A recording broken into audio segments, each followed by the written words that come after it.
আমি আপনাদেরকে ঢাকা মহানগরী দক্ষিণের এই মত বিনিময় সভায় স্বাগত জানাচ্ছি।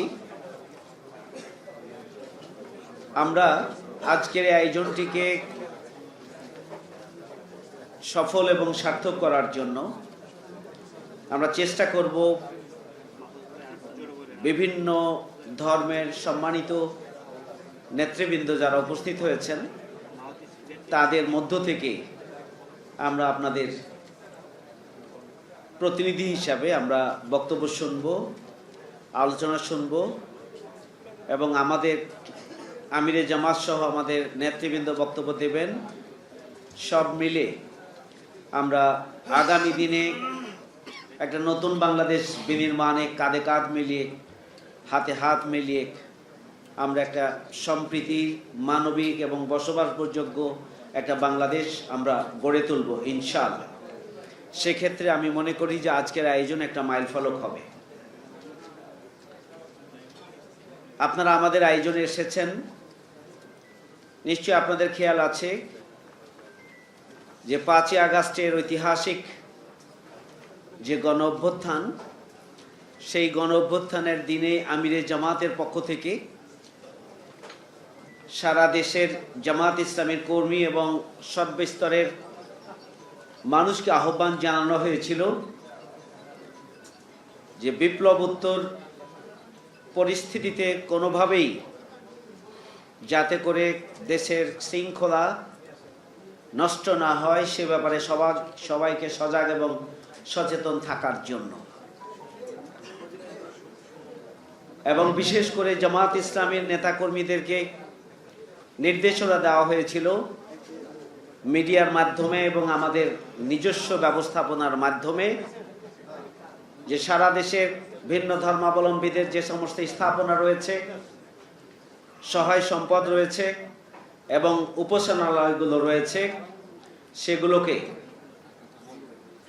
পাহারা দেওয়ার জন্য জামাত ইসলামীর আমিরের পক্ষ থেকে আহ্বান জানানো হয়েছিল।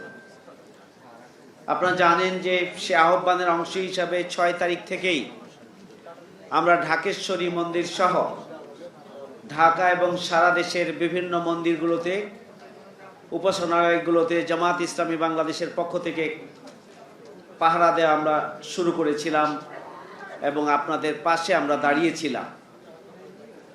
আমরা একটা মানবিক দায়িত্ব পালনের সূচনা করেছিলাম। শুধু আমরাই নয়, এদেশের আলেম ওলামা এবং ছাত্র সমাজও আপনাদের পাশে দাঁড়িয়েছিল এবং চক্রান্তকারী বা ষড়যন্ত্রকারীরা সেই পরিস্থিতিকে ভিন্ন খাতে প্রবাহিত করার জন্য চেষ্টা চালালেও আল্লাহর মেহেরবানি সারা দেশে জামাত শিবির এবং সচেতন জনশক্তি সক্রিয়ভাবে আপনাদের পাশে থাকার জন্য, আমিরে জামাতের নির্দেশনা কার্যকরভাবে পালন করার জন্য একটা স্বাভাবিক পরিস্থিতি বজায় রাখা সম্ভব হয়েছিল। আপনারা জানেন যে আমিরে জামাত 8ই আগস্ট ঢাকেশ্বরী মন্দিরে আমিরে জামাত সহ আমাদের কেন্দ্রীয় নেতৃবৃন্দ আমরা সেদিন সেটা ভিজিট করেছিলাম, আপনাদের সাথে মত বিনিময় করেছিলাম, আমরা সাহস দিয়েছিলাম এবং সারা দেশেই মূলত ঢাকেশ্বরী মন্দিরের আমাদের ভিজিটের মাধ্যমে, আমিরে জামাতের ভিজিটের মাধ্যমে আমরা মূলত গোটা বাংলাদেশেই আমরা এই মেসেজটি দিতে চেয়েছিলাম যে আমরা সম্প্রীতি এবং আমরা ভ্রাতৃত্ব ও ভালোবাসার নতুন বাংলাদেশ চাই। আমরা মেসেজ দিয়েছিলাম যে কোনো চক্রান্তকারী বা ষড়যন্ত্রকারী এই সম্প্রীতি ভেঙে দেওয়ার চেষ্টা যদি করে তাহলে সেক্ষেত্রে আমরা এবং জনগণ ঐক্যবদ্ধ আছি। সেই বিষয়টি আমরা সেদিন মেসেজ দিয়েছিলাম।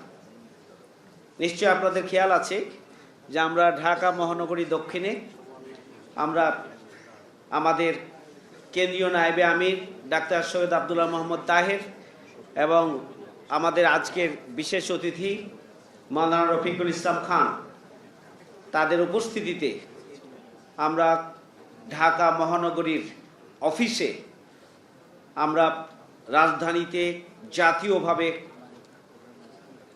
যারা নেতৃত্ব দিচ্ছেন বিভিন্ন সম্প্রদায়ের, তাদেরকে নিয়ে আমরা আবারও মত বিনিময় করেছিলাম তাদের পরামর্শ শুনেছি, তাদের মতামত আমরা শুনেছি এবং আমাদের পক্ষ থেকে করণীয় কি সেই ব্যাপারেও আমরা সার্বিকভাবে আমরা মত বিনিময় করেছি।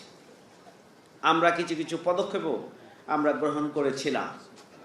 আপনাদের সেই সময় চলমান আন্দোলনের দাবি দাওয়াগুলো নিয়েও সেখানে আলোচনা হয়েছিল এবং সেই দাবি দাওয়াগুলোর যৌক্তিক বিষয়গুলোতে আমরা একমত রয়েছি, সেই বিষয়ে আমাদের নেতৃবৃন্দের পক্ষ থেকে সেদিন বলা হয়েছিল। এবং আপনাদের খেয়াল আছে যে সেই দিন শাহবাগে আপনাদের একটি বড় আয়োজন ছিল, সেই আয়োজন থেকেও আপনারা নেতৃবৃন্দ এসে আমাদের প্রোগ্রামকে আপনারা সম্মানিত করেছিলেন, সফল করেছিলেন। আমরা আপনাদেরকে কৃতজ্ঞতা তখনও জানিয়েছি, আজকেও জানাচ্ছি। এরপরে সেই মাসের মাঝামাঝি সময়ে অর্থাৎ অগাস্ট মাসের মাঝামাঝি সময়ে আমরা ঢাকা মহানগরী দক্ষিণের উদ্যোগে আমরা বুদ্ধিস্ট যারা রয়েছে, বৌদ্ধ সম্প্রদায়, তাদের যতগুলো প্রতিনিধি রাজধানীতে আছে এবং পার্শ্ববর্তী এলাকায় যতগুলো তাদের উপাসনালয় রয়েছে, সবগুলোর প্রতিনিধিকে সাথে নিয়ে আমরা একটি মত বিনিময় সভা আয়োজন করেছিলাম। সেখানে আমিরে জামাত, সেক্রেটারি জেনারেল এবং মাওলানা রফিকুল ইসলাম খান ভাই সহ আমরা সেখানে উপস্থিত ছিলাম এবং তার মধ্য দিয়েও আমরা একটি সম্প্রীতির জানান দিয়েছিলাম এবং গোটা বাংলাদেশের এটি একটা বড় প্রভাব পড়েছিল এবং সেই পরিস্থিতি উত্তরণে এটি গুরুত্বপূর্ণ অবদান রেখেছে। ঢাকা মহানগরী উত্তরের উদ্যোগেও ভিন্ন ধর্মাবলম্বীদের নিয়ে এই ধরনের আয়োজন করা হয়েছিল। সেখানে আমিরে জামাত ছিলেন, আপনারা হয়তো সেখানেও নেতৃবর্গ কেউ কেউ উপস্থিত থেকে থাকতে পারে। আমরা যেটা বলেছি, সবসময় আমরা ভিন্ন ধর্মাবলম্বীদের সাথে কাঁধে কাঁধ মিলিয়ে, হাতে হাত মিলিয়ে আমরা পাশাপাশি থাকার জন্য চেষ্টা করেছি। মিডিয়া, সরকারি প্রচারণা এবং সরকারি চক্রান্ত ষড়যন্ত্রের কারণে বিভিন্ন সময়ে আমাদের এই প্রচেষ্টাটাকে ভিন্নভাবে ব্যাখ্যা করা হয়েছিল এবং আমাদের প্রকৃত অবস্থানটা আমাদের ভিন্ন ধর্মাবলম্বী ভাইদের কাছে পরিষ্কার করাটা এবং হওয়াটাও তখন জটিল ছিল দেশের সার্বিক সিচুয়েশনের কারণে। সম্মানিত সুধীমণ্ডলী, আমরা 5ই আগস্ট এবং তার পরবর্তী পরিস্থিতিতে গোটা বাংলাদেশে আমাদের বিভিন্ন জেলায়, প্রতিটি জেলায়, আমি চাঁপাইনবাবগঞ্জ জেলায় এই ধরনের আয়োজন করেছিলাম। আলহামদুলিল্লাহ, গোটা বাংলাদেশেই জামাত ইসলামী বাংলাদেশের পক্ষ থেকে ভিন্ন ধর্মাবলম্বীদের নিয়ে এই ধরনের আয়োজন করা হয়েছিল, সম্প্রীতি সভার আয়োজন করা হয়েছে এবং কাঁধে কাঁধ মিলিয়ে পাশে থেকেই জামাত এবং ইসলামী ছাত্র শিবিরের কর্মীরা আপনাদের পাশে থেকে সারা দেশে শান্তি এবং সম্প্রীতিকে নিশ্চিত করার জন্য বাংলাদেশ জামাত ইসলামের পক্ষ থেকে পদক্ষেপ গ্রহণ করা হয়েছিল। আলহামদুলিল্লাহ, ঢাকা মহানগরীতেও বিভিন্ন থানায় থানায় যে সমস্ত পূজা মণ্ডপ রয়েছে, যে সমস্ত উপাসনালয় রয়েছে, সেই সমস্ত উপাসনালয়গুলোতেও আমাদের মহানগরীর সম্মানিত নেতৃবৃন্দ নিজ নিজ এলাকায় তারা সফর করেছেন, পাশে থেকেছেন, পাহারা দিয়েছেন, সহযোগিতা করেছেন, আপনাদের মতামত শুনেছেন এবং আপনাদের মতামতকে সম্মান দিয়ে তা আমাদের কাছে জানিয়েছেন। আপনাদের এই সমস্ত বিষয়গুলোকে সামনে রেখে আমরাও আমাদের পক্ষ থেকে বিভিন্ন সভা সমাবেশে আমাদের বক্তব্য দিয়েছি। সম্মানিত সুধীমণ্ডলী, আপনারা জানেন যে আমাদের আমিরে জামাত খুবই পরিষ্কারভাবে বলেছেন যে আমরা সংখ্যালঘু আর সংখ্যাগুরু এই বক্তব্যে আমরা বিশ্বাসী নই। আমরা মনে করি যে আমরা বাংলাদেশি, আমরা বাংলাদেশের নাগরিক, আমরা সাংবিধানিকভাবে নাগরিক হিসাবে, মানুষ হিসাবে আমাদের সমান অধিকার আছে, আমাদের সমান দেশের প্রতি দায়িত্ব এবং কর্তব্য আছে এবং প্রত্যেকেই আমরা সমান নাগরিক হিসাবে এবং মানুষ হিসাবে। সুতরাং এখানে আমাদের সংখ্যাগুরু এবং সংখ্যালঘু বিভেদ করার কোনো সুযোগ নেই।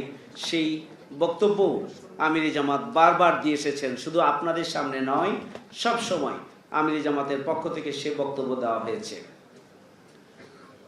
আমি বক্তব্য লম্বা করতে চাই না। আমরা আজকের আয়োজনকে এভাবে সাজিয়েছি যে আমাদের আজকে বক্তব্য কম, আমাদের প্রধান অতিথি এবং বিশেষ অতিথি আপনাদের সামনে বক্তব্য রাখবেন। তার আগে আমরা ফাঁকে ফাঁকে আমাদের সম্মানিত বিভিন্ন ধর্মের যে সমস্ত স্কলার, নেতৃবৃন্দ এবং পণ্ডিত রয়েছেন এবং যারা ধর্মীয় প্রধান ব্যক্তিত্ব এখানে রয়েছেন, পুরোহিত রয়েছেন, আমরা তাদের কাছ থেকে আমরা বক্তব্য শুনব। আপনাদের সামনে দিনে নতুন বাংলাদেশ বিনির্মাণে আশা করি আপনাদের বক্তব্য, আপনাদের সার্বিক অবস্থা আগামী দিনে সবাই মিলে আমরা একসাথে এগিয়ে যেতে পারবো ইনশাল্লাহ। আমরা সব শেষে আপনাদের জন্য আমাদের ছোট্ট একটি উপহার আছে। সুতরাং আমরা যে নাস্তা আপনাদের হাতে দিয়েছি, আমরা চাই যে এটি আপনারা একটু এখন নেবেন এবং যাওয়ার সময়ে আমরা একটা প্যাকেট আপনাদের হাতে তুলে দেব। আশা করি যে আপনাদের যতটুকু কষ্ট আমরা দিয়েছি, আমরা লম্বাটা আমি নেব না, তবে আপনাদের শেষ পর্যন্ত সার্বিকভাবে সবার সহযোগিতা কামনা আমি করছি। সবাইকে আবারও বাংলাদেশ জামাত ইসলামী ঢাকা মহানগরী দক্ষিণের পক্ষ থেকে আজকের আয়োজনে আপনাদেরকে স্বাগত জানিয়ে আমার বক্তব্য এখানে শেষ করছি। ওমা তৌফিক ইল্লা বিল্লাহ। সবাইকে আবারও আন্তরিক শুভেচ্ছা। আসসালামু আলাইকুম।